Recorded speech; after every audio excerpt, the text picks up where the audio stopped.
Buenos días, compañeras, compañeros. Hoy estamos de nuevo en una edición de nuestros domingos de Economía en el Retiro. Como sabéis, esta es una acción que se ha llevado a cabo durante 5 años, con mucho éxito por parte de nuestras asambleas y donde hemos podido explicar, pues probablemente, los debates y las acciones y los temarios más profundos que se hayan producido en estos últimos años y de interés económico y político para todas nosotras. Así que esta vez hemos invitado al Tribunal Ciudadano de Justicia del 15M, una asamblea que surge del seno de las asambleas del 15M, de la Acampada Sol, de los barrios y pueblos, y que realmente tiene una gran novedad con relación a cualquier otra asamblea, y es que ejerce una acción verdaderamente novedosa, porque esta vez la acción se ejerce fundamentalmente contra los corruptos, contra los banqueros, contra los que han generado esta deuda que nos ha supuesto la esclavitud para todas las personas. Así que está con nosotros nuestros compañeros del TCJ, con los que obviamente hemos venido trabajando y participando para hacer esta acción. Intervendrán estos compañeros que también han estado trabajando las acciones y la movilización alrededor de las titulizaciones, contra las titulizaciones, y se explicará claramente lo que ha sido el contenido y el objetivo de esta querella, que ahora mismo estamos en un momento pues realmente decisivo, no por lo que va a pasar, por lo que vamos a conocer mañana, sino precisamente por lo que tendríamos que haber conocido ya, dado que el 17 de este mes se reunió ya la sala de la Audiencia Nacional para resolver concretamente si estima o no estima los recursos de apelación interpuestos por los banqueros contra la admisión a trámite de esta querella. Todo eso que tendríamos ahora mismo que saberlo, pues probablemente no nos enteremos hasta después de saber y conocer claramente los resultados de lo que pasará hoy. Así que nos explicarán los compañeros los efectos, las consecuencias que esto tendrá para todas las personas en este país, porque realmente con esta acción se está tocando, como hemos dicho en otros artículos, en el periódico 15M y en Diagonal y en otros medios, aquí estamos tocando las entrañas del sistema. No es una querella cualquiera, realmente es una acción muy de fondo, y eso es lo que queremos trasladarles. La importancia de esta acción, la importancia jurídica, política, económica de esta acción. Así que bueno, os dejamos. Luego, después de estas intervenciones, habrá una dramatización también muy importante, porque de alguna manera recoge en lo que ha sido esa creación artística que se ha llevado a cabo en estos últimos años, y una acción muy importante porque vamos a representar uno de los entremeses, una adaptación de uno de los entremeses de una época oscura, en donde sus autores pues, nos han permitido poder adaptar ese texto concretamente al día de hoy. Así que bueno, muy contentas de estar aquí de nuevo en Economía Social. Gracias, bienvenida.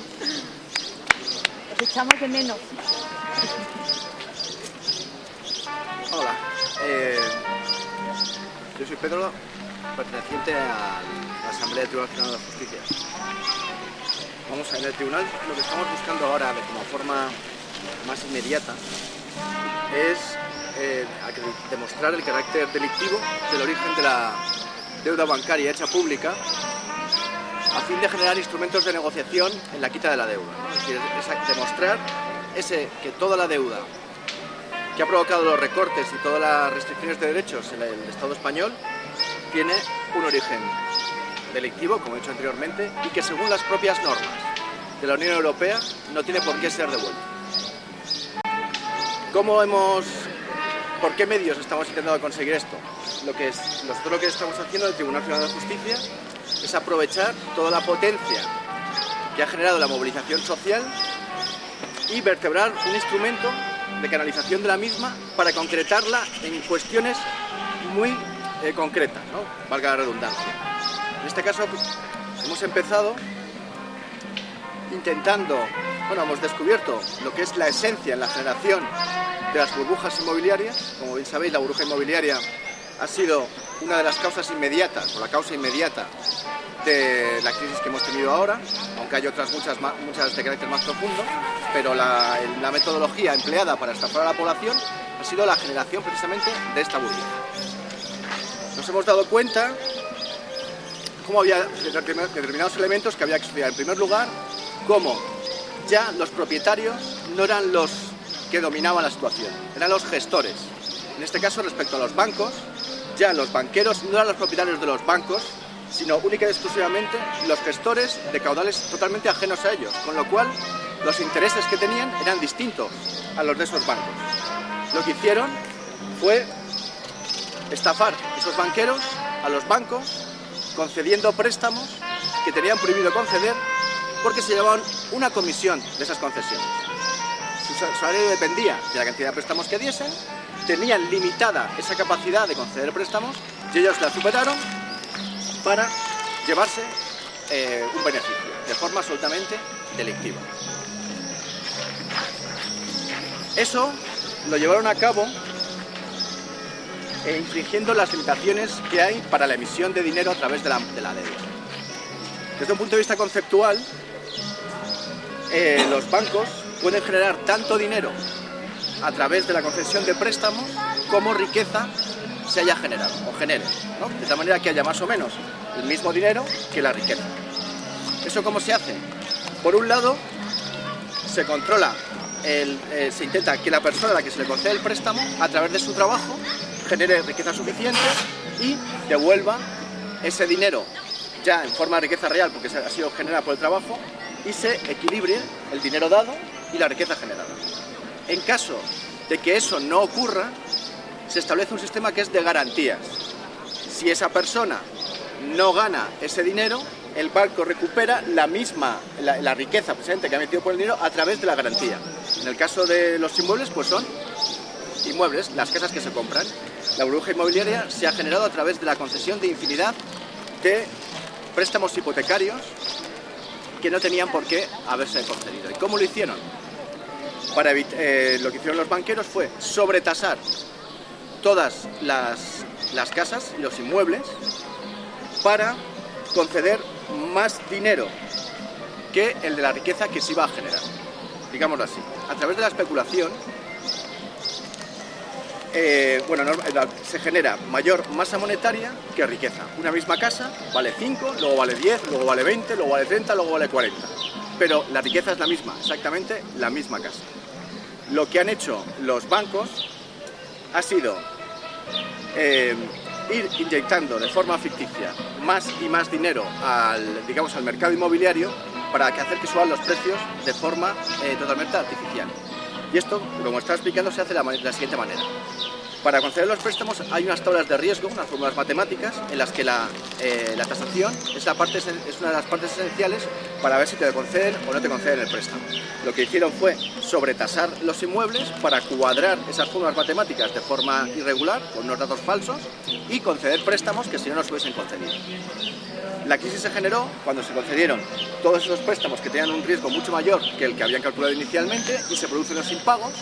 Esos impagos hacen que los bancos entren en una situación de quiebra, digámoslo así, técnica. Lo que ha hecho la banca española ha sido después estafar los propios bancos. Cuando se han estafado por los banqueros, han estafado a la población. Por ejemplo, con las preferentes, con las deudas subordinadas, ¿no? Una vez que han visto que se estaban perdiendo ellos el dinero, sacan las preferentes y la deuda subordinada. Igualmente también, a través de las cláusulas abusivas, van recuperando, estafando, ahora ya es la entidad, a la población, el dinero que les han robado a ellos previamente los banqueros.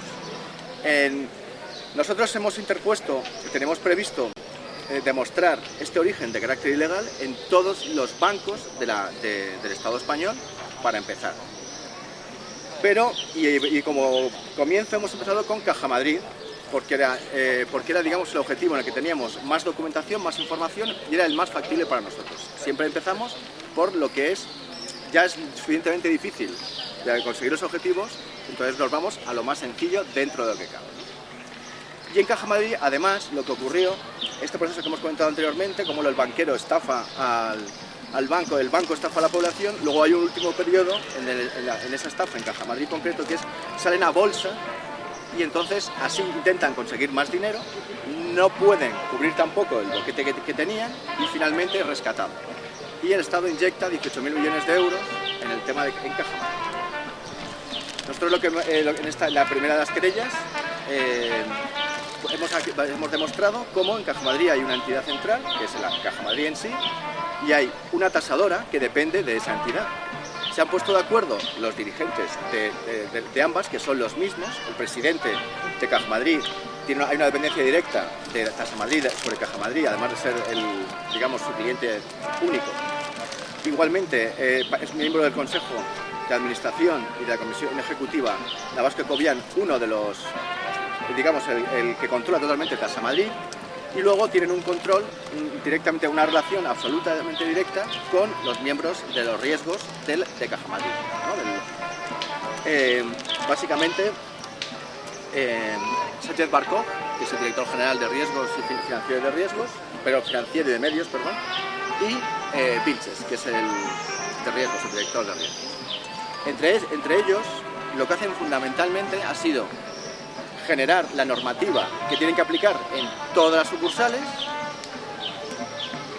Esa normativa igualmente han establecido cómo tienen que utilizar las tasaciones que dicen en Tasa Madrid que hay que llevar a cabo, y de esta manera, generando esta normativa, ha hecho que todos actúen para que funcione el mecanismo de la concesión ilegal de préstamos que ha desembocado en la situación actual de Caja Madrid. En la querella, esta primera, nos hemos, como siempre, bajo el mismo principio de ir a lo más sencillo debido a la dificultad que tiene ya en sí la tarea, nos hemos centrado en la cartera minorista, que son las casas de las que compran las personas. Es eso. Y en ella no están incluidas las promotoras. Eso no significa que la cartera minorista sea la causante en sí de la mayor cantidad de las pérdidas, ya que el 80% de estas han sido causadas por las promotoras y el 20% por la cartera minorista. Pero con la cartera minorista podemos comparar entre el precio de compra-venta y las tasaciones efectuadas y los préstamos dados. El problema que tenemos con las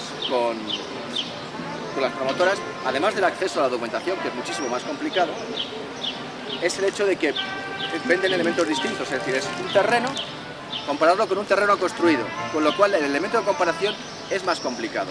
Entonces lo que hemos elegido es la misma casa, una compra-venta y el préstamo concedido.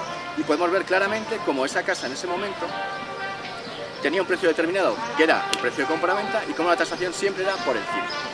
Para evitar el problema lógico que se plantea a menudo, dice, bueno, pues eso a lo mejor es un chollo, y entonces, claro, vale mucho más la tasación que la casa. Hemos utilizado hemos cogido multitud de muestras y hemos visto como en todos los casos se da lo mismo. Es decir, no hay una casualidad, sino que es una orden sistemática de sobretasación. Por eso hemos centrado ahí el tema. Como sabéis, los bancos, nada más para pedir un crédito, lo primero que nos piden es qué crédito vamos a pedir, en qué casa queremos comprar. Y esos dos elementos ya ponen de manifiesto que conocían el precio, la diferencia que hay entre el precio de tasación y el precio real, ¿no?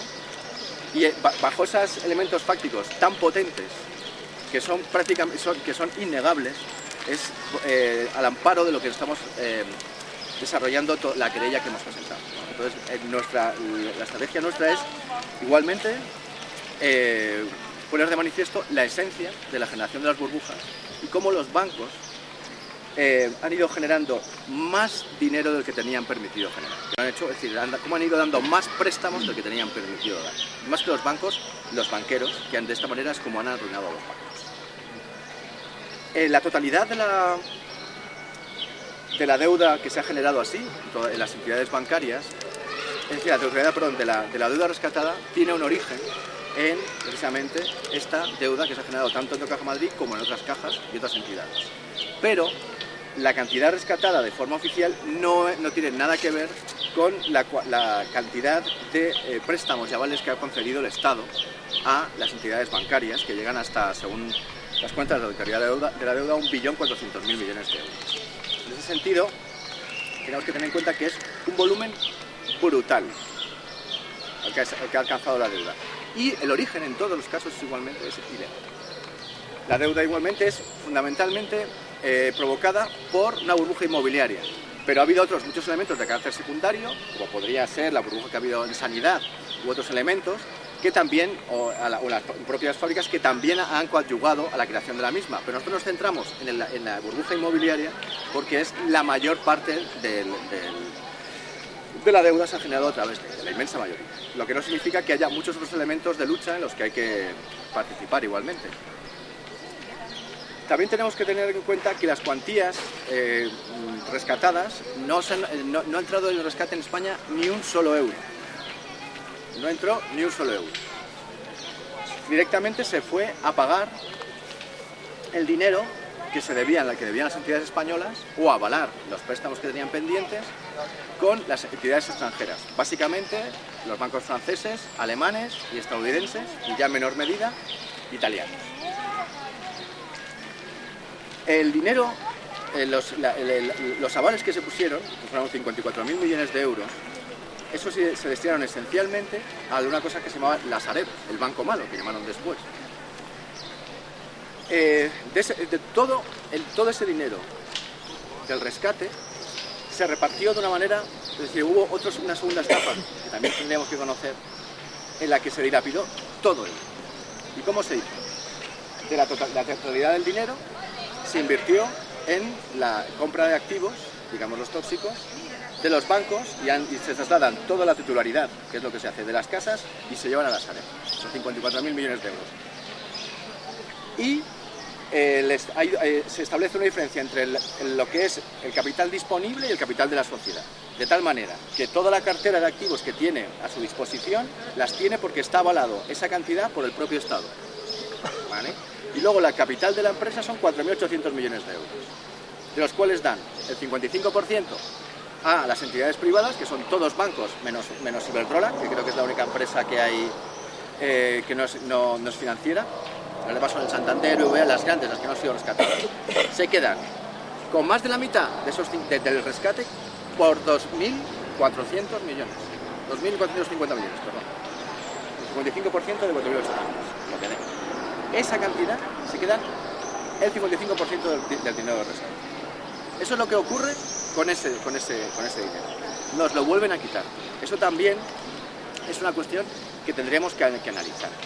Evidentemente, esos activos han tenido una depreciación que se calcula en torno al 40%, pero estamos hablando de unos beneficios inmediatos en la firma de más del 1.200%, que es una barbaridad. Incluso teniendo en cuenta, ya hablamos de la depreciación que hay. Durante el estudio de la generación del dinero a través de la deuda, también nos dimos cuenta desde el principio, evidentemente, cómo la forma de acceder a mayor cantidad de dinero y cómo generar ese dinero aparte de los préstamos es a través de las titulizaciones, que es, digamos, un mercado secundario de esos mismos préstamos.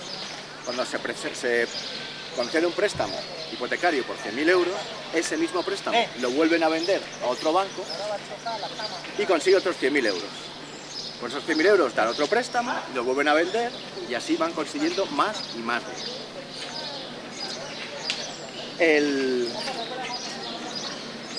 Aquí lo que nos hemos dado cuenta a través del estudio ha sido que los bancos han titulizado, se han centrado a la hora de titulizar las carteras con mayor riesgo.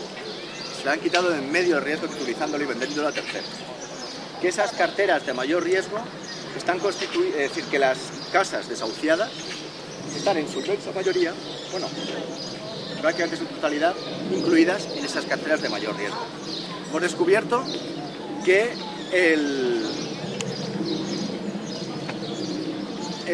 los bancos han estado ejecutando de forma sistemática y masiva las ejecuciones hipotecarias, es decir, han estado desahuciando a la gente sin ser los dueños de las hipotecas que estaban ejecutando. Habían vendido antes el derecho a ejecutar, habían el derecho sobre la deuda, y después de haber recibido el dinero por esa venta a través de titulizaciones, ejecutaron el préstamo y se quedaron con el dinero. Además, ejecutaron el préstamo diciendo que eran los propietarios del préstamo. ¿Y eso por qué lo podían decir? Porque en el registro de la propiedad no hay que incluir quién es el propietario. Entonces engañaron al juez enseñándole el registro de propiedad y a todo el mundo. De aquí se deduce que todos los desahucios son absolutamente ilegales. Eso es así. Y ahora estamos como en el Tribunal Ciudadano de Justicia, somos un grupo básicamente de acción. Entonces, ahora, es decir, más que de carácter teórico, se encaminan cada cosa que vamos viendo para ver cómo se soluciona.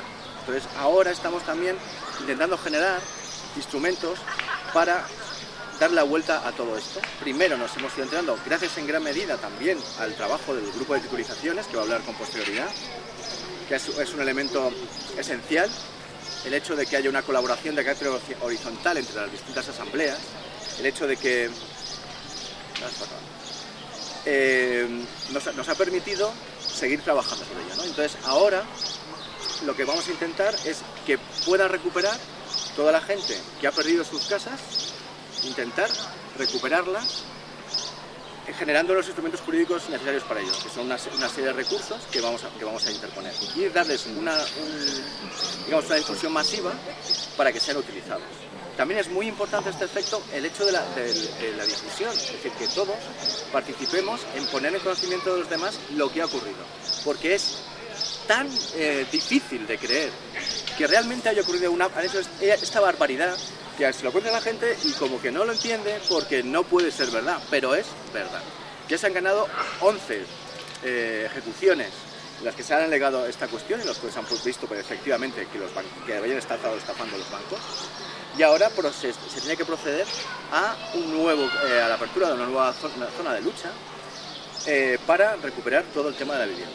Como podéis ver, el Tribunal Ciudadano inicialmente, su enfoque del trabajo estaba dedicado a el hecho de la demostración de que la deuda bancaria hecha pública era de carácter ilegal. Pero ¿qué ocurre? El conocimiento y el hecho del conocimiento profesional colectivo y el carácter participativo de los estudios han hecho que se vaya ampliando y afecte igualmente también, en este caso concreto, para estas cuestiones a que nos vamos a meter también este proyecto, a solucionar incluso también el problema de la vivienda. Es un poco como ocurrió, nosotros vamos investigando, lo que estamos haciendo es una auditoría de la deuda. Por ejemplo, cuando los compañeros de 15M para rato entraron en Caja Madrid a través de la impugnación de la salida a bolsa, una vez que estuvieron dentro viendo los papeles, hicieron un incidente y ahí sacaron el tema de las preferentes. Es decir, cuando se hace una auditoría, cuando vamos investigando más y más y vamos conociendo lo que ocurre, no sabemos nunca lo que vamos a encontrar. Lo que sabemos es que estamos buscando cosas que están mal y las vamos descubriendo. Y vamos, esto es digamos, la última acción en la que estamos incluidos. Pero nosotros estamos ahora mismo centrados igualmente, sobre todo, en el tema de llevar adelante la querella de Bankia, que es la primera de las que, perdón, de Bankia, de Caja Madrid, vaya barbaridad que voy a decir, y ponerlas, porque tenemos que seguir, vamos a ver, interponiendo más querellas. Necesitamos también ayuda, que vengan todos los abogados que estén interesados en ello. El trabajo tenemos todo el trabajo que necesitamos, ahí los casos los tenemos ya totalmente estudiados, sabemos la metodología, necesitamos gente para interponer más y más querellas y enfrentarnos a todas estas cuestiones que se ponen de manifiesto a través de las investigaciones y las investigaciones que hemos estado llevando a cabo. Y nada más, es decir, que quien quiera echar una mano, que aquí estamos.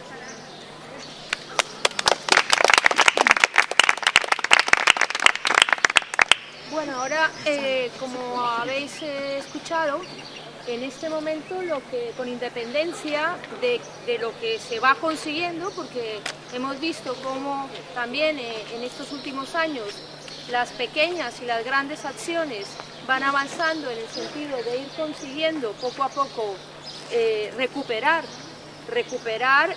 digamos, poder y capacidad de transformar esta realidad que nos acosa. Y entonces yo creo que con independencia de digamos, de esos avances y de que efectivamente se logre todo lo que se ha propuesto, hay una cosa fundamental que se ha conseguido con esta acción, y es poner de manifiesto la práctica sistémica del sistema financiero. O sea, hay una manera como funciona el sistema financiero, como las entidades financieras han venido, digamos, han venido desarrollándose en los últimos años, y esas prácticas se han puesto de manifiesto con esta querella. Ya les tenemos identificados, sabemos exactamente cómo hacen para, de alguna manera, saquear a los bancos que, entre otras cosas, muchos de ellos, como es el caso de las cajas, eran fundamentalmente público, de dinero público, pero ya no solo en sus acciones, en su constitución, en su participación, sino porque en realidad, incluso aunque sean privados, los propios bancos están siendo, o sea, son las personas las que depositan su dinero en ellos, y ellos, estas entidades, estos gestores, lo que hacen es, digamos, administrar y definir las políticas financieras de estas entidades.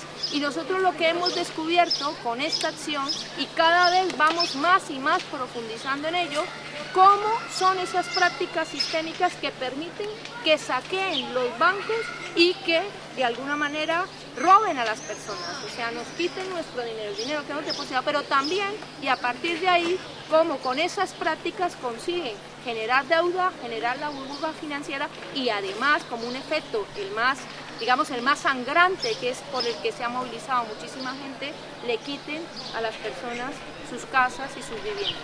Pero no solamente eso, o sea, lo que se está viendo es que quitan mucho más.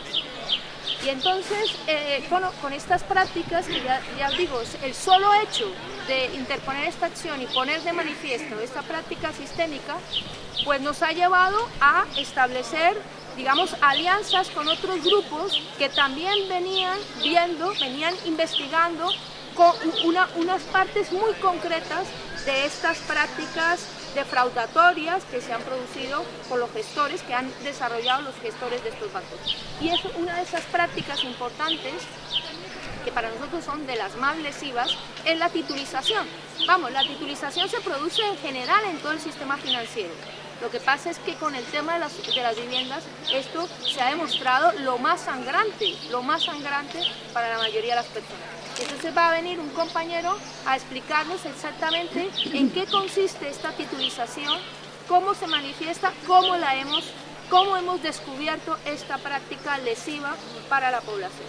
Entonces os dejamos, a no ser que en este momento haya alguien que tenga preguntas que quisiera plantear ahora antes de escuchar lo de la titulización. Yo quería saber si una vez que una entidad no existe con ese nombre, no existía como sociedad... Ven por aquí para que quedes con la... Y así quien quiera escuchar tu pregunta lo tengamos registrado. A Caja Madrid, ha dicho Bankia, qué barbaridad he dicho, ¿no? Porque vais contra Caja Madrid. Eso es. Y Caja Madrid ya no existe. ¿Cómo se hace eso una vez que ya no existe un organismo, una entidad? ¿Se puede ir contra Bueno, ella? si no existen ya... Explícanoslo.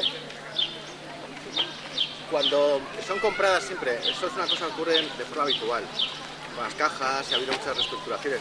Pues simplemente la entidad que asume la personalidad anterior, asume la totalidad de derechos y obligaciones. Bankia tiene derechos y obligaciones de todas las cajas que han sido absorbidas, igual que el resto de las cajas y todo el proceso de absorción. Eso es lo que ocurre. Entonces, desde el punto de vista personal, los delincuentes son Pepito, Manolito y Filimito, son los mismos, y desde el punto de vista de la posible responsabilidad de la entidad, sería la que da su voz. No se ha perdido ningún derecho. Sí, nada, aunque esto lo que estamos demostrando esencialmente es el carácter ilegal de la deuda de los propios bancos. Bueno, no sé si hay otra pregunta antes de pasar a titulización. Si quieres comento algo, pero no es pregunta, no lo pasamos a Pues entonces pasemos a titulización y entonces a partir de ahí ya vienen las intervenciones que vayan a ampliar y aportar más cosas. A ver, compañeros.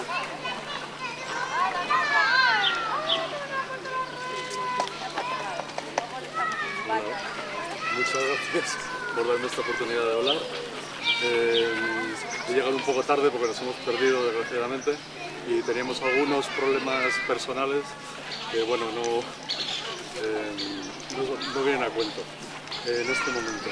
En principio lo que vamos a intentar es, explicar bueno, brevemente en qué consiste la titulización y quiénes somos.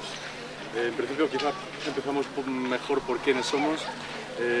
Vengo ahora aquí en representación del grupo de titulizaciones de la Coordinadora Regional de Vivienda de Madrid. Es un grupo que nos hemos constituido hace exactamente 6 meses, precisamente para utilizar desde el punto de vista de la vivienda, porque pertenecemos a las PAS, al grupo de PAS y Asambleas de Vivienda, como afectados por la estafa hipotecaria, como afectados por procesos de ejecución hipotecaria. Hace ya unos años hubo unos compañeros que descubrieron cómo había sido el proceso de la titulización como un modelo de negocio de la banca establecido que va, digamos, en la dirección de esa estafa hipotecaria que han descrito ahora mismo los compañeros Pedro y Miguel. Entonces, dentro de ese contexto bastante amplio de la estafa hipotecaria, uno de los modelos de negocio, como digo, es la titulización. ¿Qué es la titulización? Pues simplemente la titulización empieza con una cesión de crédito, la cesión de crédito de esa hipoteca que tiene el banco. Los bancos tienen las hipotecas y las ceden a otras personas, a otros entes. En este caso, constituyen una cosa que se llama fondos de titulización hipotecaria. Se trata simplemente de que se constituye un recipiente que lo gestiona una sociedad gestora, que en realidad es una sociedad que está participada por los mismos bancos, y entonces en ese recipiente se meten una cantidad de hipotecas y se emiten unos bonos. Lo que ocurre es que al hacer ese proceso de cesión de crédito y de constitución de los fondos, las hipotecas, al venderse esos bonos, ya no pertenecen a los bancos, sino que pertenecen a los bonistas. Se produce una transferencia de la titularidad. Sin embargo, en los procesos de ejecución hipotecaria que tenemos las personas que estamos afectadas por las hipotecas, los bancos siguen afirmando que son los dueños, los titulares de esas deudas, lo cual no es cierto. Los fondos de titulización hipotecaria no tienen personalidad jurídica, es decir, que son un simple contenedor de esas hipotecas. ¿De acuerdo? Entonces, a partir de ese momento... Pero disculpa, te has dicho que se pasaban unos entes, ¿no? Esos entes sí. No tienen personalidad jurídica. Sí, los fondos, ese ente, digamos, por definirlo de alguna manera, es el fondo de titulización. De titulización no es hipotecaria. No tiene personalidad jurídica, sino simplemente es un contenedor. Ese contenedor está gestionado por una sociedad que se llama la sociedad gestora. Que es lo que decía, esa sociedad gestora pertenece en realidad a los bancos, está participada por los bancos. ¿De acuerdo? Que son los mismos, pero... Ese es justamente el modelo de negocio de ocultación de la transferencia de las deudas. Eso no puede ser legal, ¿no? No, es completamente legal. Es que esa es la cuestión. Lo que es curioso es que es legal ceder un crédito. Lo que ocurre que no es, digamos, que es abusivo, eso está en las cláusulas de las hipotecas, es abusivo cederlas sin informar al deudor. Eso es lo que ocurre. En todas las hipotecas que tenemos, resulta que hay una cláusula, que es la cláusula de cesión de crédito, en la que se dice que la persona que firma esa hipoteca renuncia a ser informado. Eso parece que se dice, bueno, pues si no te han informado, pues no pasa nada. Sí, eso tiene una consecuencia muy importante, puesto que incluso por una ley hipotecaria, es una ley hipotecaria muy antigua y completamente hecha a la medida de los bancos, resulta que renunciar a esa información tiene una consecuencia que es que renunciamos al derecho de tanteo y retracto. ¿Qué ¿Qué significa ese derecho de tanteo y retracto? Significa que cuando uno vende, cuando una persona compra una deuda, la persona que era el deudor tiene derecho a ser informado. Y entonces durante un periodo de 9 días tendría derecho a comprar la deuda por el importe por el que se haya vendido. ¿Por qué es importante eso? Pues porque dentro de este proceso de la estafa hipotecaria, que empieza, como han dicho los compañeros, con esta deuda legítima, la sobretasación de las hipotecas, es el método de hacer esa deuda, de inflar la deuda. Desde el principio la deuda está inflada, la deuda no corresponde al valor real de las viviendas. Después se cede el crédito y entonces a partir de ahí hay un proceso muy tóxico. Primeramente, los bancos, las sociedades gestoras tienen esos fondos de titulación hipotecaria, son los bonistas los que tienen la propiedad, no los bancos, y los bancos liberan el capital para poder otra vez conceder más hipotecas y seguir inflando la burbuja. ¿De acuerdo? Simplemente existe una cuestión muy importante. Cuando un banco concede un préstamo, tiene que tener un capital que suele ser ese capital, core capital que llaman, que en estos momentos está en el 8% del total. O sea, el banco tiene un 8% de capital para conceder un 100% de préstamos, ¿de acuerdo? Entonces, cuando cuando el banco cede los créditos y crea fondos de titulización, vende y recibe un dinero por esos préstamos. Entonces libera ese dinero, lo puede emplear en volver a conceder hipotecas y posteriormente volver a cederlas a fondos de titulización hipotecaria. ¿De acuerdo? Entonces, de esa manera, con la sobretasación y la concesión de hipotecas y la constitución de los fondos de titulización hipotecaria, el banco puede inflar una burbuja ad libitum. Únicamente la burbuja se explotó cuando no había posibilidad de seguir subiendo el precio de las viviendas. Ese fue el momento en el que en Estados Unidos explotó la burbuja de las hipotecas subprime. Ya era imposible seguir subiendo el valor de las viviendas y las personas que compraban esas hipotecas iban a ser incapaces en toda su vida de pagar esa deuda. ¿De acuerdo? Yo sé que es una cosa que suena como muy extraña. Es un modelo de negocio completamente pensado para crear una deuda absolutamente legítima y real que no tiene nada que ver con la economía real.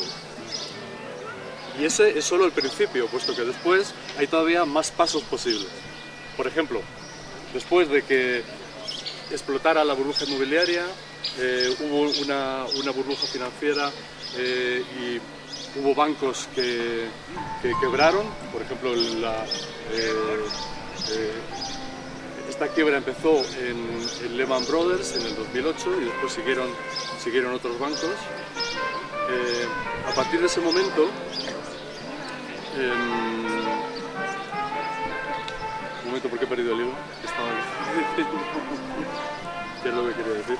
Que los bancos entonces empezaron a... Sí, bueno, hubo un rescate, o sea, la deuda pública, la deuda privada se convirtió en una deuda pública. ¿De acuerdo? Y esa deuda pública es la deuda que han comentado los compañeros que estamos pagando todos nosotros. El rescate bancario se hizo de manera que los estados empezaron a pagar la deuda de los bancos. ¿De acuerdo? Y entonces esa deuda de los bancos ha sido la que ha provocado los recortes en educación, en sanidad, en toda una serie de aspectos del estado de bienestar. Entonces, posteriormente, esa deuda, los bancos han sido rescatados creando el FROB, y entonces, no sé si me estáis... Sí. Vale. ¿Cómo? Sí, sí.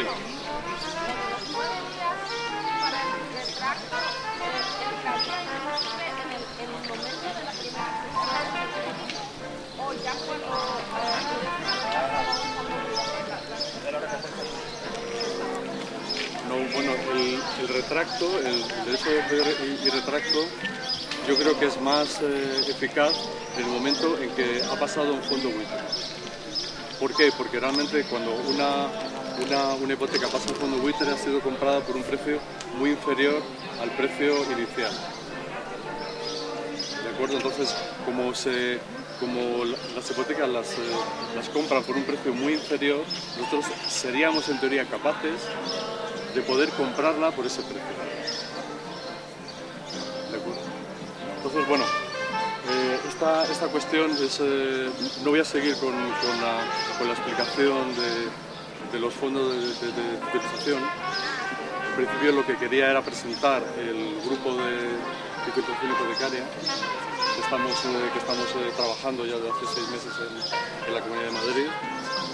Gracias a los compañeros informáticos del 15M hemos creado una herramienta informática que va a ser capaz de permitir que busquemos las hipotecas en los fondos de titulización con el número de préstamo y también con el número de finca, de registro de la finca. Simplemente tendremos que introducir el importe de nuestra hipoteca, el nombre del banco, y entonces salen unos resultados de en qué fondos existen hipotecas con ese importe. De esa manera podemos empezar a buscar la que nos corresponde, si nuestra hipoteca está dentro de esos fondos. Por ahora solamente hay una serie pequeña de fondos que se han introducido, pero con el tiempo y con la ayuda de todas, informáticas y economistas, esperemos que dentro de poco podamos tener todos los fondos dentro de esa herramienta. Entonces, en principio lo que necesitamos, compañeros economistas e informáticos que nos ayuden a estudiar más en profundidad esta herramienta de la titulización. Sí, la asamblea la tenemos los sábados por la mañana en la calle Quero, en Aluche, en Madrid. Nos reunimos. ¿Quero? Sí, calle Quero, número 69. 69. Está cerca de Aluche. A las 11 de la mañana. Bueno, darle las gracias al compañero de titulización. Pablo. Y decir también que este grupo de trabajo para nosotros es ahora fundamental. Para el TSJ es absolutamente importante poder demostrar cómo se ha realizado esta práctica de la titulización. Nosotros desde el Grupo de Economía siempre hemos defendido la existencia de las entidades financieras. Las entidades financieras que de alguna manera lo que hacen es aunar los recursos de toda la población para ponerlos al servicio de la población, porque tenemos absolutamente clara esa necesidad, la necesidad de financiar, la necesidad financiera, la necesidad de aunar recursos de todas para ponerlos al servicio, al común de todas las personas. Ahora, lo que siempre hemos combatido son las prácticas como las que hemos estado describiendo, que lo único que hacen es estafar a las personas y estafar a los propios bancos. En este caso, al ejercer la acción contra los estafadores y los gestores de Caja Madrid y por ende de la entidad que luego se ha subrogado en Caja Madrid, que es Bankia, lo que estamos de alguna manera es defendiendo a la entidad financiera. O sea, nosotros no estamos contra Bankia ni contra Caja Madrid. Nosotros estamos defendiendo precisamente lo que es la entidad financiera para el común de todas las personas. Queremos recuperar ese dinero porque sabemos que esos dineros con los cuales se han reflotado tanto Caja Madrid como Bankia, como todo el sistema financiero, lo han sacado de los recursos nuestros, tanto de Hacienda, tanto de los impuestos, como de todas las personas que en su momento depositaron los dineros en estas entidades financieras. Y lo que estamos obviamente defendiendo y apoyando es la existencia de unas finanzas saneadas, controladas y absolutamente participadas y con unas directrices obviamente que obedezcan no a que algunos se enriquezcan como está sucediendo y se lo lleven a paraísos fiscales, sino a que efectivamente estas finanzas y estas entidades financieras apoyen lo que es realmente las necesidades de todas las personas, y entre ellas fundamentalmente, obviamente, lo que es el derecho a una vivienda, que desde luego también apoyamos la existencia de un parque de vivienda en alquiler, que es lo que ahora mismo tendrían que estar haciendo las entidades financieras, financiando de manera genérica y masiva lo que son verdaderos parques de alquiler para el acceso de todas las personas. Bien, dicho esto, que ya son consensos propios de nuestra Asamblea de Economía Sol, decir igualmente que el proceso de titulización es tan importante porque con ello estamos demostrando una parte fundamental de cómo se ha cometido la estafa en las entidades financieras. Nos permite, en el momento en que nosotros demostramos que al menos, por lo menos de esos 100 expedientes que aportamos con la querella, que ya vamos en más de 50, muchos más, han sido titulizados y los que hemos sido descubiertos, que es una labor verdaderamente de hormiga, como lo ha dicho el compañero, una labor verdaderamente dispendiosa de averiguación, tanto de informáticos como de economistas y de cualquier persona que se dedique a hacerlo una vez que aprenda cómo se hace esa búsqueda, el poder demostrar que esas viviendas y esos expedientes que nosotros hemos aportado con la querella se han titulizado, nosotros ya estamos describiendo y señalando una parte importante de la responsabilidad que le estamos adjudicando a los querellados. Nosotros decimos, de esta manera es como nos han estafado, y eso lo tenemos que mostrar a partir de la titulización. Entonces, esta acción que hemos hecho de nivel general, de alguna manera también repercutirá, obviamente, que lo que intentan, es el objetivo del grupo de titulizaciones, poder recuperar de todas esas personas a las cuales se les ha titulizado su crédito, recuperar parte de ese crédito y desde luego recuperar su vivienda en la medida en que se van a poder ejercer a partir de ahí otras acciones, otras muchas acciones. Pero en lo que respecta a la nuestra, a la del TCJ, para nosotros es un apoyo fundamental. Es más, podría deciros que una de las respuestas de las oposiciones que se han presentado por parte de los querellados frente a nuestra querella, incluso alegado por la propia Fiscalía, que tiene narices, que haya hablado de que no hay titulizaciones, es que nosotros sí hemos podido demostrar que muy en contra de lo que dice la Fiscalía, sí que ha habido titulizaciones y sí que lo podemos demostrar. Y lo estamos demostrando, y se van a tener que tragar todas esas afirmaciones en las cuales lo único que han hecho es ocultar la responsabilidad penal de los gestores. Porque además, otra de las cosas que con esta querella se demuestra es que efectivamente han dicho, pues si lo hacen todos, y efectivamente es que lo han hecho todos. Todos han titulizado, todos han estafado, todos han engañado y todos se han apropiado. Y entonces, pero el hecho de que lo hayan hecho todos, les ha permitido durante todo este tiempo ocultar la mecánica, la práctica y cómo se ha hecho. Ya una vez que nosotros hemos descrito y hemos podido designar, es que lo hacen de esta manera, es que esta es la manera como nos han robado, entonces ya las entidades de control que tendrán que empezar a funcionar, tanto la CNMV como el Banco de España tendrán que empezar a decir, esto ya se paró. Y eso es lo que hemos conseguido con la acción de las asambleas, pararlo, hasta aquí hemos llegado. Bueno, ahora espero que me das con la palabra o alguien quiera hablar. Claro, ahora espero que la gente intervenga, pregunte. Vamos, que ellos se lo guisaban y ellos se lo comían, ¿no?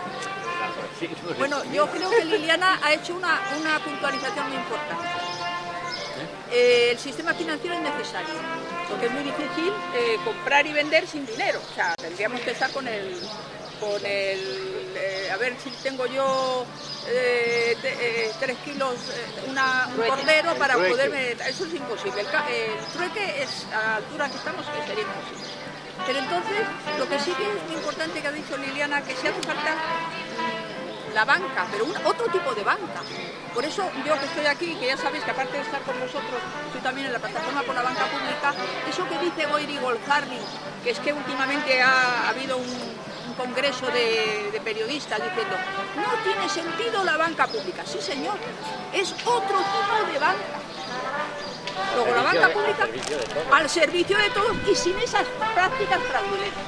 Lo digo porque también uniendo sinergias con el grupo este de titulaciones, nosotros también estamos haciendo un curso de banca pública en ATAC un sábado por la mañana. Entonces, deberíamos, la gente que estamos allí, centrarnos a lo mejor en algún aspecto, porque hace falta, todo lo que han explicado los compañeros, la gente lo oye y se le hace un barullo así mental, y hay que ir poco a poco qué significa eso del core capital, qué parte se puede prestar, cómo se miran los activos, que los activos no se dicen, es que suman los activos 30, ojo, suban 30, pero ellos no ponen 30, ellos ponen solamente 4, porque dicen que los demás no tienen riesgo, o sea, hacen unas cambalaches que hay que cambiarle. Bueno, eso primero, o sea, la banca pública está demostrado que se necesita, porque es otro tipo de banca pública. Luego, otra cosa importante, se va teniendo influencia en la sociedad, porque ya Elvira Rodríguez de la Comisión Nacional del Mercado de Valores está diciendo que los sueldos de los gestores no tienen que ser solo dependiendo de lo que habían prestado, sino que ahora hay que tener en cuenta los riesgos. Es decir, si estamos en un sistema capitalista, estamos para lo bueno y para lo malo. Si va bien, cobro, pero si va mal, asumo mi riesgo. Y aquí no querían, los gestores no han querido asumir ningún tipo de riesgo. Vale. Y luego otra cosa que también se ha dicho que quería puntualizar es que el problema ha sido que los bancos han trasladado la deuda privada, han hecho que se traslade la deuda privada en deuda pública, que sí es verdad, pero el problema fundamental ha sido que han causado esta crisis. No solamente esta apreciación de que ha habido deuda pública, sino que han causado la crisis. Porque las crisis se crean cuando hay mucha deuda privada. Hay estudios hechos, hay un libro de Steve King donde simplemente enumera en los años en que casi no había deuda privada, había un 25% de deuda privada respecto al PIB.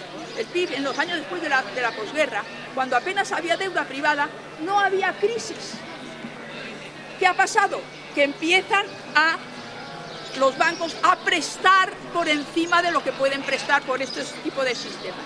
Y cuando esa deuda privada se hace tan grande, es cuando vienen las crisis. O sea, que no es solamente el problema de que se convierte en deuda pública, sino que y además ese aumento de la deuda privada son especulativas, porque la gente no necesita más que un 20%. ¿Y por qué hay una deuda privada del 100% o del 100 y pico por ciento, del 200%?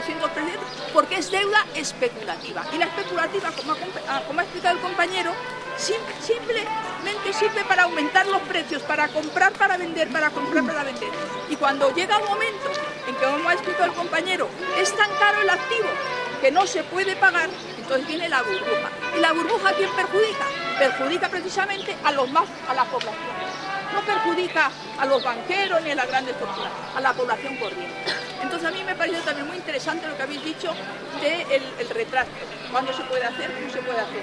Entonces, yo propongo que estemos coordinados, que sepáis que este sábado tenemos la segunda sesión de Economía y Banca Pública para dar una base a lo que se va a hacer, no solamente para este caso, sino si algún día tenemos una banca pública, hará falta un observatorio ciudadano, donde esos ciudadanos no hablen por hablar.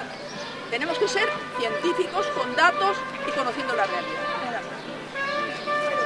Compañeros, no sé si preguntas, aspectos que queden dudosos, porque realmente esto se cuenta fácil, pero realmente es más complejo.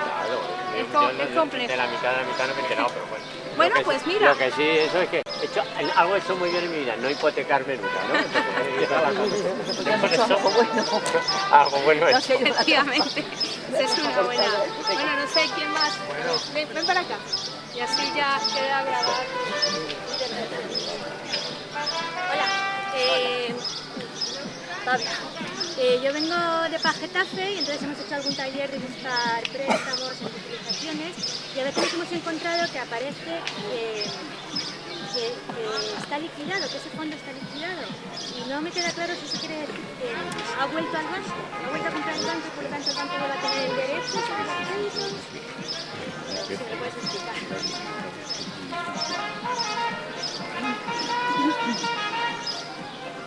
Bueno, a ver si ahora queda un poco más claro, estoy un poco más brillante, porque antes no estaba muy brillante. Digamos que, ya te digo, estoy un poquito desconcentrado por varias cuestiones. Vamos a ver si me centro y entonces lo digo. La verdad es que la pregunta de la compañera es muy interesante. Efectivamente, eso es una de las cosas que queremos estudiar en concreto en el grupo de titulizaciones. Descubrimos la titulización, es decir, las hipotecas se metían en los fondos y a partir de ahí dejaban de ser propiedad de los bancos. Pero justamente a raíz de la crisis financiera, resulta que la mayoría de los fondos fueron liquidados mucho antes de su periodo de liquidación normal, puesto que los fondos están abiertos normalmente durante todo el tiempo de vida de las hipotecas. Es decir, las hipotecas se firmaban durante la burbuja hipotecaria a 30, 35, 40 años. Entonces, esa es la vida normal del fondo, sería esa. Entonces, los fondos, sin embargo, no eran rentables. Ya no podían dar los intereses que estaban fijados al principio. Entonces, dentro de las mismas escrituras de los fondos existe un método, digamos, un proceso de liquidación anticipada, cuando no pueden pagar los intereses que pagan a los bonistas, ¿no? A los inversores. Entonces, sabemos que la mayoría, una cantidad, prácticamente casi todos, o más de la mitad, 3/4, digamos, de los fondos han sido liquidados y algunos están en proceso de liquidación, es decir, ahí siguen existiendo, pero no están extinguidos del todo, y algunos ya, después de haber liquidado todos los activos, vendido todo lo que podían vender y pagado todo lo que podían pagar a los bonistas, se han extinguido. Entonces, a partir de ahí hay una cosa que se llama escritura de extinción, ¿no? Hay una escritura de constitución con la lista de préstamos y luego la escritura de extinción, y a partir de ahí el fondo deja de existir. Entonces, hemos visto que tenemos que estudiar no solo la titulización, sino lo que pasa después. Sabemos un par de cosillas. Por ejemplo, sabemos que una parte de esas escrituras que se han sacado y que ya no están en los fondos se han entregado como colaterales, es decir, garantías al Banco Central Europeo para que los bancos consiguieran préstamos. Esa es una de las maneras. Entonces, hay una cantidad de hipotecas que eso es precisamente lo que, por eso la verdad la compañera, necesitamos, porque nosotros en principio no somos economistas, yo no soy economista ni hay economistas en nuestro grupo, hemos sido, digamos, personas que hemos ido aprendiendo sobre la marcha cómo funcionaba esto. Entonces hay una serie de cosas que se nos escapan, y una de las cosas que necesitamos investigar es qué ocurre con las hipotecas que efectivamente ya no están en los fondos, de los fondos extinguidos o liquidados. Entonces, una de las cosas que sí que hemos visto es que pueden estar como colaterales en el Banco Central Europeo, de préstamos, que sabemos que hay programas de préstamos del Banco Central Europeo. Y otra de las cosas es precisamente lo que ya se ha comentado aquí, ventas a fondos buitre. Esas ventas son, sabemos, porque hemos visto casos en los que ha habido hipotecas que se han vendido con una rebaja muy grande. El fondo buitre es una entidad que lo dice muy bien, la verdad, su nombre.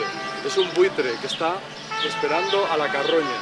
Después de todo el proceso de la crisis financiera, las hipotecas ya no valían nada, estaban sobretasadas. Entonces el fondo buitre llega posiblemente, que no es un fondo igual que el fondo de titulización, porque es una empresa, son empresas realmente. Entonces esas empresas que están pensadas para reciclar la carroña hipotecaria, lo que ya no vale nada. Entonces la compran por su precio real, que es cero, o digamos a veces no cero, pero sí con rebajas del 90 o 95%. Entonces, a partir de ese momento es cuando entra el derecho, es muy importante para los hipotecados el derecho de antirretracto, puesto que ya hemos sido estafados con la sobretasación, nuestras deudas se han vendido, los bancos en los juzgados nos reclaman toda la deuda, más intereses moratorios, o sea que aumenta la deuda. Hay personas que deben en estos momentos, después de haber estado pagando años, por 5 años, 6, 7, 10 años, deben más de lo que debían al principio. Sin embargo, esa deuda, el fondo buitre lo ha adquirido por lo que vale, en realidad, que es el 5% de todo. En ese momento existen ya, por lo menos hemos visto que sepamos, una sentencia en un juzgado de Arribeira, en A Coruña, en el que un juez ha dictaminado que una persona que era hipotecada ha podido comprar su deuda al fondo buitre al que se le habían cedido por el importe real que él había pagado. Ese es el derecho de antirretracto. Entonces sabemos que hay bastantes casos en los que esto ocurre. Y luego hay todavía dudas, más dudas, sobre otros posibles caminos que hayan podido llevar las hipotecas. Entonces, para los intereses de los hipotecados morosos, o sea, que no pueden pagar las hipotecas, que son desgraciadamente muchos en ese periodo de la burbuja hipotecaria, es muy importante poder ejercer ese derecho de retracto y saber, tener los instrumentos para saber cuál es la historia de la hipoteca desde el principio hasta el final. ¿Quién es el verdadero dueño de la deuda en este momento y cuánto ha pagado? Y a partir de ahí exigir que nosotros la compremos por eso. Espero que ahora haya quedado un poco más claro. Entonces, Sí. perdón, cuando el hipotecado renuncia a toda esa información, está renunciando a llevarse un pico en cada transacción, ¿no? Sí, la cláusula de cesión de crédito es muy tóxica porque realmente permite ocultar todas las transacciones posteriores. O sea, no solo una, sino todas. No es, o sea, vamos a ver, en la ley hipotecaria, digamos, está establecido que los hipotecados tienen derecho a ser informados. O sea, concretamente lo que se dice es, las deudas se pueden vender sin límite, pero el hipotecado, o sea, el deudor tiene derecho a conocer. ¿De acuerdo? No tiene obligación, Entonces, no están obligados. Exactamente, es una cláusula abusiva, igual que muchas otras cláusulas abusivas que están en las hipotecas, puesto que renunciamos a ese derecho y eso implica que luego no vamos a poder ejercer el derecho de antiguo retorno. ¿Y los fondos buitres estarían en el banco malo? ¿Los fondos buitres, perdón, están? ¿Están en el banco malo? No, lo que está en el banco malo son viviendas. Las viviendas que se han perdido, por ejemplo, después del proceso de ejecución hipotecaria, los bancos han adquirido, han recibido una serie de viviendas muy grandes que para ellos son muy tóxicas, puesto que no las pueden vender, son activos inmobiliarios. Son igual que las mismas hipotecas, que son activos poco líquidos, no se pueden vender fácilmente. Entonces esas viviendas, el acuerdo con el rescate era pasarlas al banco malo, que era el que se encargaba de gestionarlas. Y entonces, bueno, después ha habido una serie de acuerdos. Por ejemplo, en algunos bancos rescatados, o sea, cajas, por ejemplo, rescatadas, está el caso paradigmático de Caixa Catalunya, fue comprada por el BBVA, pero con una rebaja sustancial, una cantidad importantísima de dinero que puso el FROB, y luego las hipotecas que compró de Caixa Catalunya las vendieron a un fondo buitre y después se pusieron en un fondo de titulización.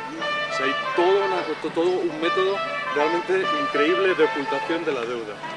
O sea, la compró Blackstone, concretamente, un fondo de inversión brutal internacional americano.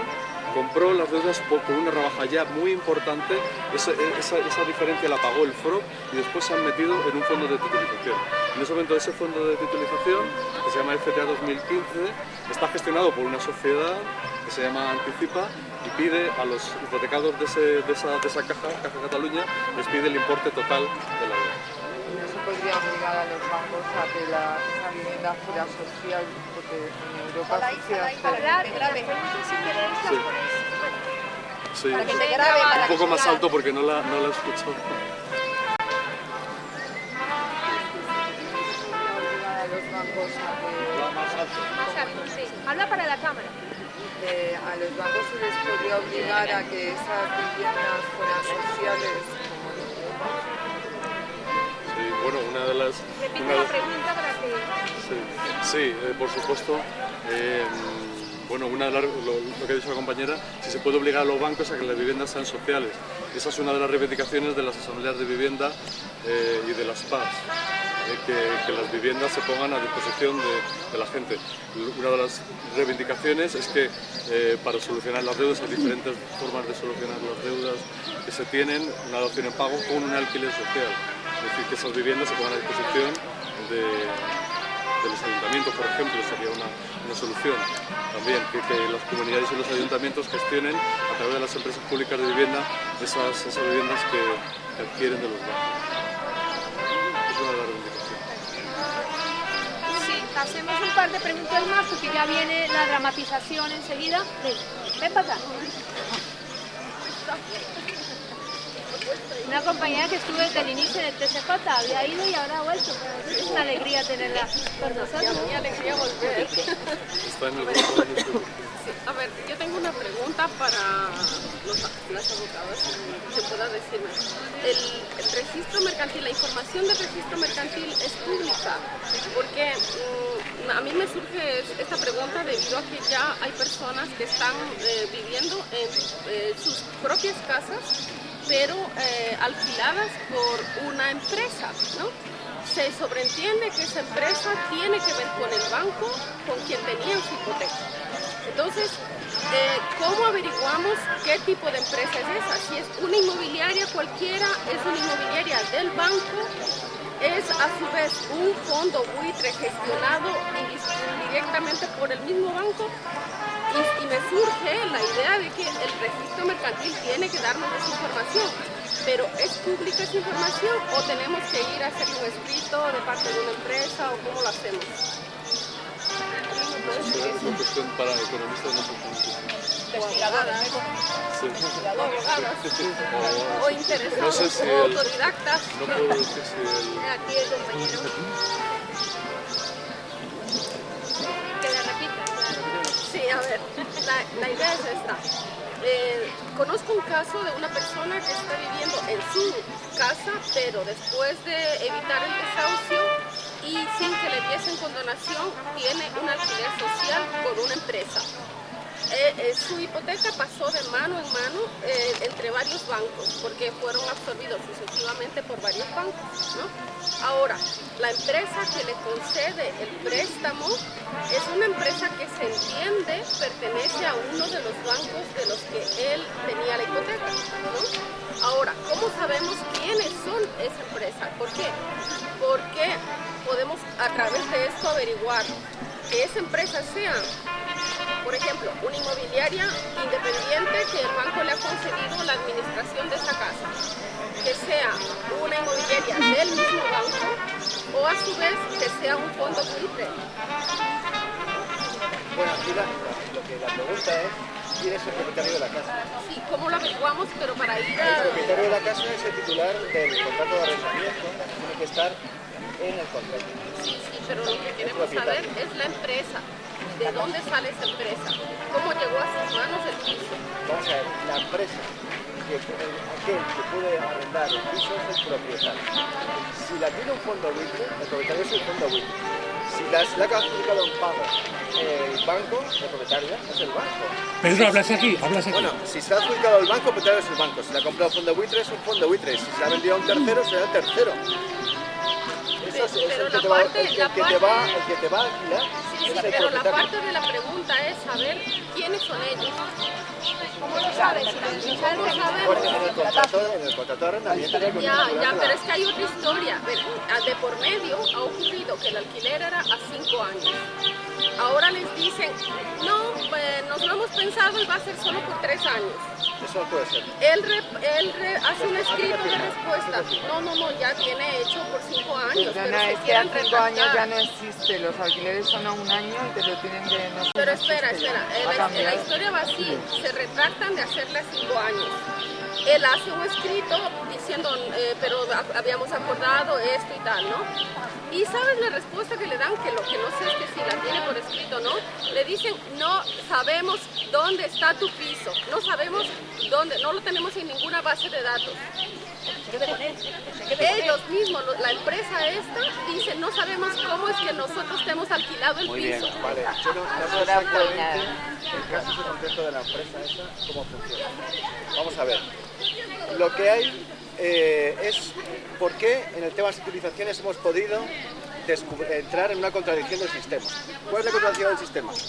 Pues el que no tenía personalidad jurídica, los fondos, porque lo tenían los bonistas eran los propietarios. ¿Para qué quería el sistema que los bonistas no tuviesen personalidad jurídica? Para que no se pudiesen quejar a los bancos ni ir contra los bancos de lo que les iban a robar. Por ejemplo, lo que han hecho los bancos ha sido venderles a ellos y como ni se enteran, les han ejecutado las hipotecas sin ser los propietarios.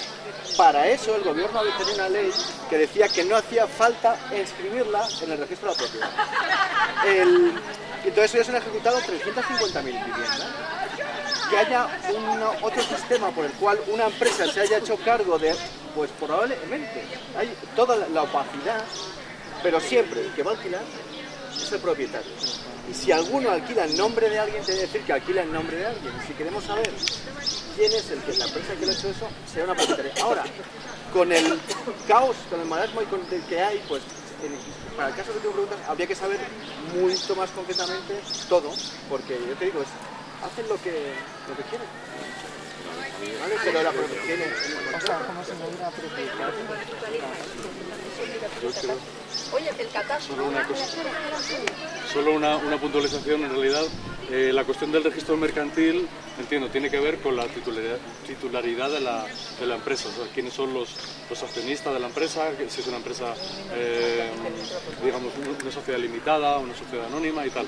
Pero en este caso lo que importa, lo que es quizá en mi opinión más importante, es saber quién es el propietario del piso. Para eso hay que ir al registro de la propiedad. Es el registro de la propiedad el que tiene que indicarnos esa información. Y a veces lo que ocurre, que es cierto, sabemos que ha ocurrido en muchas ocasiones que los bancos, cuando han titulizado hipotecas, no han y realmente las han vendido, o incluso cuando después de procesos de ejecución hipotecaria se han quedado con los pisos, no los inscriben mientras estén dentro de los fondos. Entonces hay que preguntar, intentar ver, a ver, no sé qué herramientas habrá, herramientas jurídicas o digamos administrativas para conseguir saber realmente en un momento dado quién es el verdadero propietario de la casa.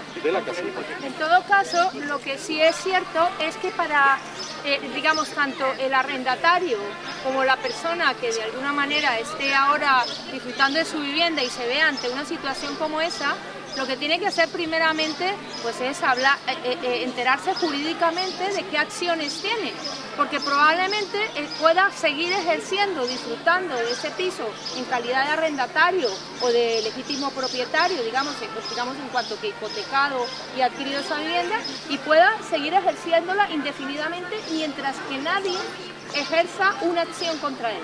Entonces él ha firmado un contrato, en su contrato dice que paga el alquiler o lo que sea durante el tiempo que sea, y él puede seguir disfrutando si quiere hacer efectivo ese contrato. Ahora, si hay una entidad, la que sea, que le vaya a reclamar ese piso por las razones que sea, pues será frente a esa entidad, frente a la que tenga que ejercer la acción que corresponda, y probablemente se encontrará con que efectivamente hay una usurpación de esa propiedad, porque no aparece en el registro de la propiedad la persona o la entidad que le está requiriendo que abandone el piso o que cambien las condiciones de la contratación. En ese momento es cuando él dirá, no, yo me opongo ante esta entidad que me está haciendo esa reclamación o que me está ejecutando por las razones de edad, porque no es la legítima titular de este piso, que es lo que pasa de alguna manera con las acciones que se derivan de todo el proceso de titulización. La gente está diciendo, es un poco lo mismo, porque la gente dice, vamos a ver, esta entidad que me está demandando, me está ejecutando por el impago de una hipoteca, resulta que no tiene la legitimación activa para demandarme. O sea, yo no tengo por qué responder frente a esa entidad, y eso ya directamente significa que se archiva el procedimiento. Entonces es una manera también, pues ya quien tenga esa propiedad o detente ese título tendrá que ejercer la acción, pero ya no será el que inicialmente ha demandado. Entonces tenéis, o sea, como siempre, aquí hay que juntarse, hay que buscar una asesoría jurídica, hay que saber qué acciones jurídicas tenemos en cada caso, que pueden ser varias, de distinto tipo, ante diferentes tribunales y por diferentes procedimientos, que pueden ser el ejecutivo, el hipotecario, el ordinario, el mercantil, ve tú a saber, y en ese caso, pues ejercerlas. Y mientras tanto, ¿qué es lo que le decimos a todo el mundo? Seguir disfrutando de vuestra vivienda hasta que no os demanden. En principio, esa es una solución. Pero entre tanto no hay que cruzarse de brazos. Entre tanto hay que juntarse, asamblearse, reunir esfuerzos comunes y buscar la manera de obtener una buena asesoría jurídica para cuando haya que responder. Vamos a esperar. A ver. Habría que ver. Dueño del bien. Hola. Perdón, es que hace calor. ¿Queréis agua alguna? ¿Alguien quiere agua? ¿Nadie quiere agua? Son 3 euros.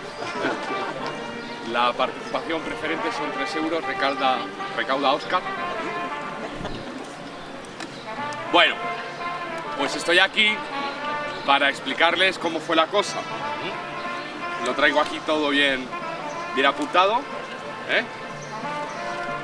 Y va a ser un momentito, pero hay que dejar un poco las cosas claras.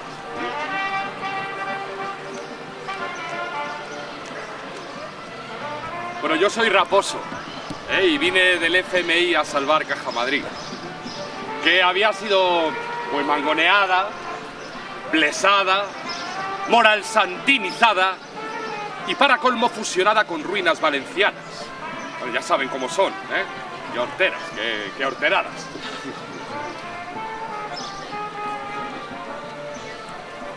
¿Cómo? ¿Que no soy apropiado?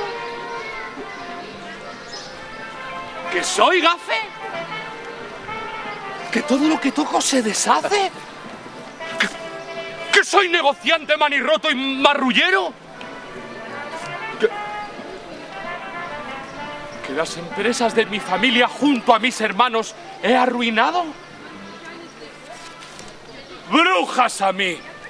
Pues conmigo vais listas. Pero por favor, pero si yo soy persona de consenso desde que nací. Vamos a ver. Aunque la cosa pintara muy mal, Caja Madrid con mi carisma iba a reflotar.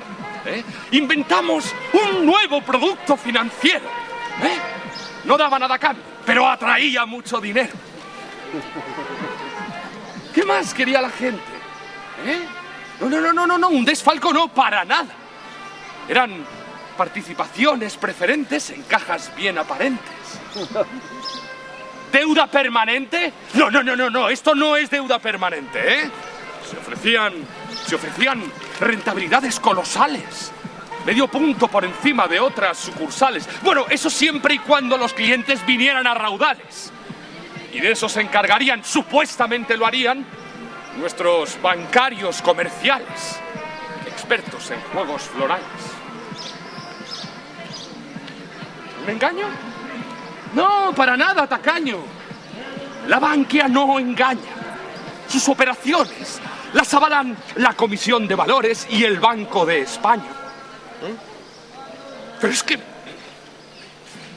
Pardiez ya no entraba liquidez. Estábamos bajo cero. No entraban clientes. Salían de estampida.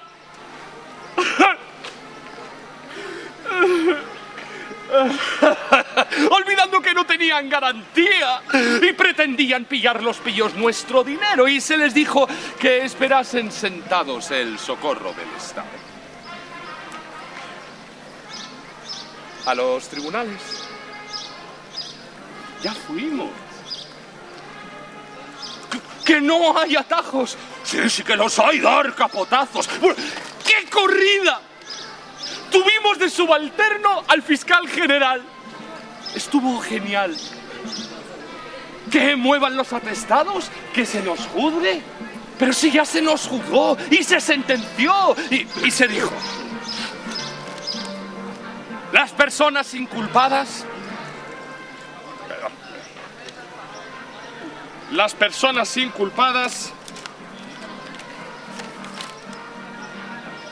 quedan libres de cargos, pues toda la culpa fue de reguladores abstractos que no percibieron riesgo financiero, ni engaño, ni patraña en vender participaciones preferentes en la ruina de las cajas para ruina de las gentes.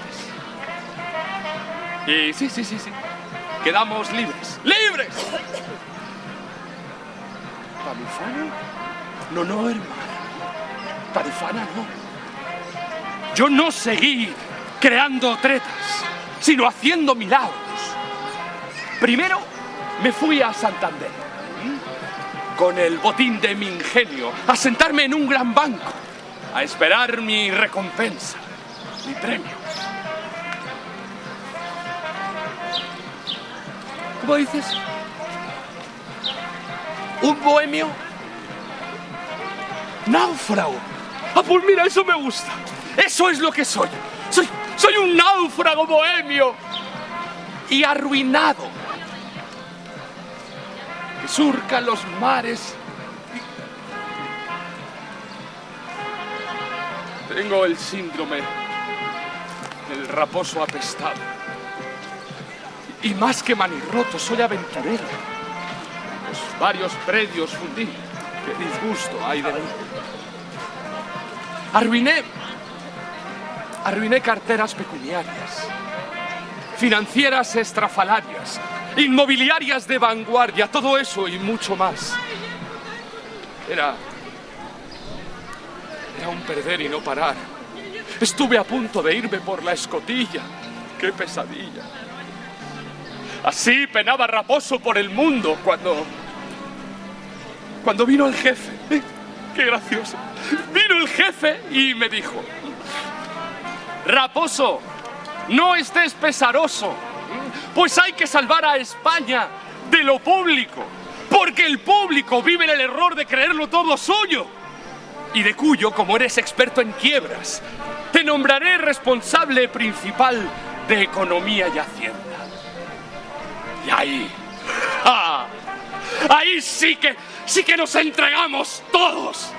¡Qué orgía, patria mía! Bueno eres.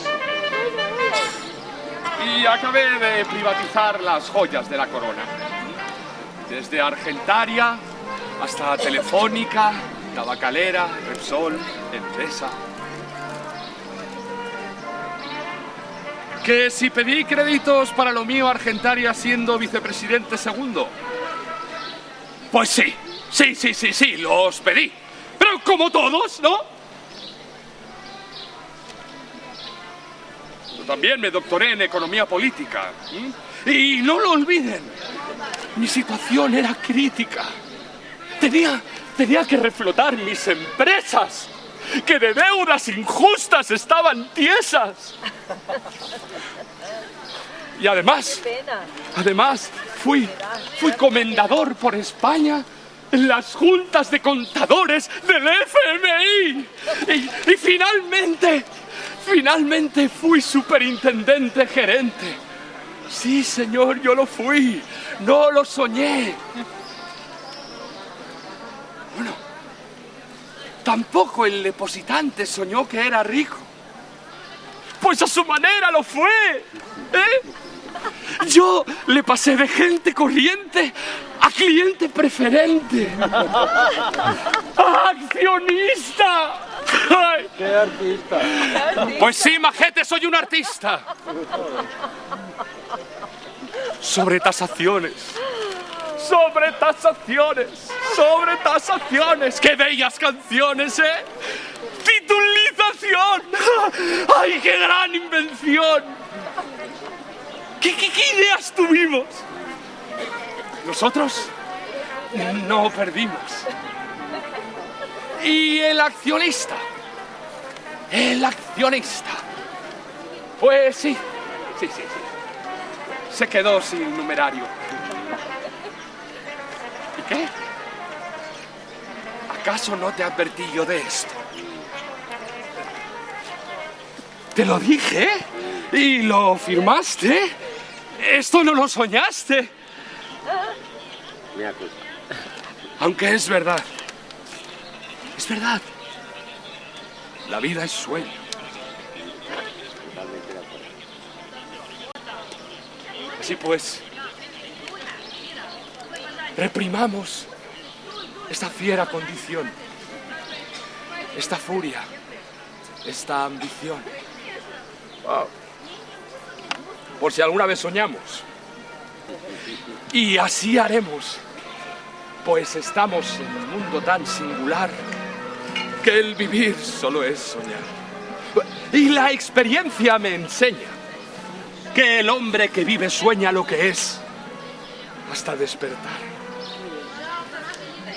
Hora de morir. ¡Qué tristeza! Tener que dejar aquí tanta riqueza y no podérsela llevar a Santander.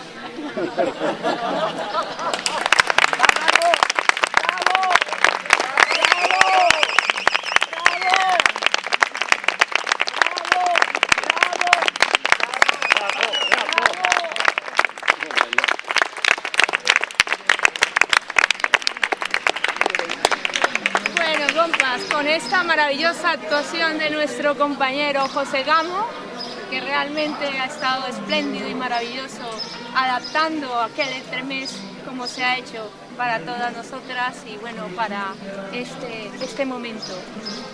En fin, muchas gracias.